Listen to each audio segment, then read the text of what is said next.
Envisagez-vous acheter une maison qui a une fondation en bloc de béton? Ou est-ce que vous êtes propriétaire d'une maison qui a ce type de fondation-là?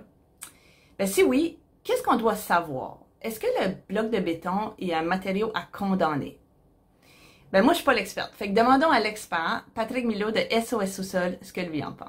OK, parlons de bloc de béton. Parce On que est rendu là. je suis tellement excitée de parler de bloc de béton parce que je suis beaucoup active dans Fabreville, Laval-Ouest, tu sais, deux montagnes, beaucoup de blocs de béton. Puis là, il y en a beaucoup qui lèvent les maisons, ils collent des nouvelles fondations, c'est parfait, mais c'est pas toujours l'option la plus évidente là, de changer sa fondation.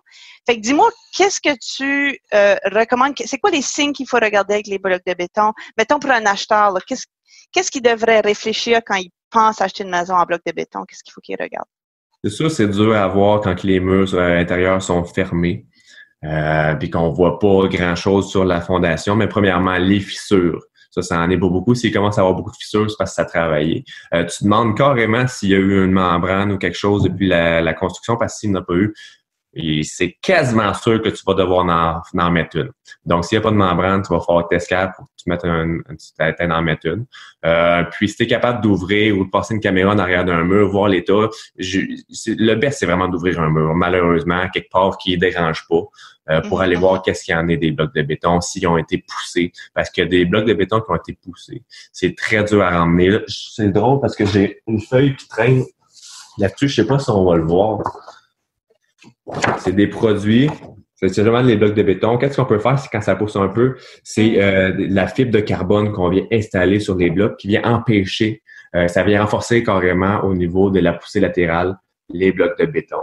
Puis, ça peut être très bon, mais si c'est trop poussé, il faut absolument la changer. Qu'est-ce qu'on peut faire aussi, c'est mettre du béton dans les cellules qui va venir le renforcer. Il y a plein de techniques tout dépendant des situations. Mais qu'est-ce qui est dangereux, c'est quand c'est trop craqué ou qu'il y a vraiment une poussée de béton qui l'a déstabilisé.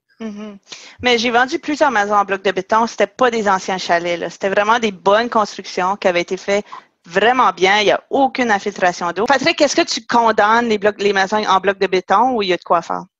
Vraiment pas. Tout dépendant des scénarios, il y a vraiment de quoi le faire. Faites venir un expert pour qu'il vienne voir l'étendue, l'état de la fondation. Puis, si jamais on voit que l'état de la fondation est belle puis que dans ce secteur-là, il n'y a pas de poussée latérale sur la fondation, les blocs de béton c'est super bon. Ça vient soutenir la fondation, le bâtiment carrément.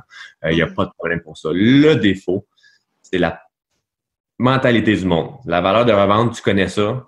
Elle risque d'être plus dure à revendre, parce que le monde a peur des blocs de béton parce qu'ils ont entendu des histoires que je pourrais dire c'est ça. Mais en tant que tel, un bloc de béton, ça peut être très bon, une fondation en bloc de béton, finalement. Wow! Et ça me surprend de quelqu'un qui répare des fondations de ne pas condamner le bloc de béton. J'étais sûre que tu allais dire le contraire.